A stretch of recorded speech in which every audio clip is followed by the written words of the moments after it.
នេះជាថៃគេតម្រាក់ជាថៃគេមួថៃទៅបាទគេមួស្រួយទៅលើគេមួថៃបាទហើយអ្នកដែលជាស្ដេចនេះគឺជាខ្មែរញ៉េបាទហើយបានបន្តមកទៀតនេះជាចិនគេចិនស្ដេចខ្មែរនៅពីក្រោយបាទស្ដេចខ្មែរនៅពីក្រោយនោះចិនគេបរទេសគេបរតម្រៃបាទយើងអ្នកជីអញ្ចឹងមកគេនិយាយថាស្ដេចពីលគង់វាលព្រៃបបួលចិនលីកំពីដល់មានប៉ុនអញ្ចឹងទំនាយចំកន្លែងហ្នឹងគឺយកមនុស្សហ្នឹងទៅសម្លាប់ឃើញទេហើយនេះគេកងទ័ពចិនអីចុះសម័យចិនហ្នឹងមិនអ្នកចែលមកសម្លាប់ខ្មែរនៅក្នុងសារមន្ទីរហ្នឹងក្បាល 1000 នាក់ហ្នឹងចិនអ្នកសម្លាប់ណាអត់ខុសទេណាបងអូន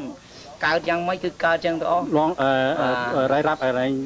ជំនិតនេះហើយស្ដេចពីលគង់វាលព្រៃបបួលចិនលីកំពីរកអ្នកមានប៉ុនយកអ្នកមានប៉ុននោះទៅសម្លាប់ស្រុកទេសនឹងត្រូវការសង្គ្រាមត្រូវមានការ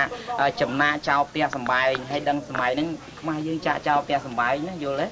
បាទបំលាស់ពីភូមួយទៅភូមួយបាទអញ្ចឹងអានេះគុកទួលខ្លែងក្បាលស្បាអ្នកចេះទាំងអស់ហ្នឹងបាទហ្នឹងមកពីស្រុកប្រាំងទាំងអស់បាទរឿងគេមុតគ្នាសម្រាប់ខ្មែរណាហើយបងលោកដឹងមុនទៀតសេទុកឲ្យស្រេចឲ្យយើងដឹងថាកុំឲ្យច្រឡោកកុំឲ្យភ្លេចខ្លួនណាហើយយើងតែនោះភ្លេចខ្លួនឃើញទេចាញ់បោកអូខេអញ្ចឹងគឺទី1ថាយួន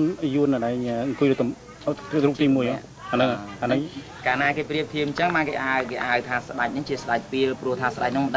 មិនព្រមយកខ្មែរធ្វើជាតម្រាក់ខ្លួនចាំបាច់ទៅយកបរទេសអញ្ចឹងស្ដេចហ្នឹងមានកណិតពីលអត់ដឹងអីសម័យឥឡូវហ្នឹងបាទអត់ទេមិនមែនសម័យឥឡូវចង់និយាយពីយើងប្រៀបធៀបនឹងរូបចម្លាក់ហ្នឹងមកគេហៅព្រះអង្គថាជាស្ដេចពីលបាទស្ដេចពីលគង់វាលព្រៃបបួលចិនលីពីរមានប៉ុនត្រូវក្នុងសម័យមួយ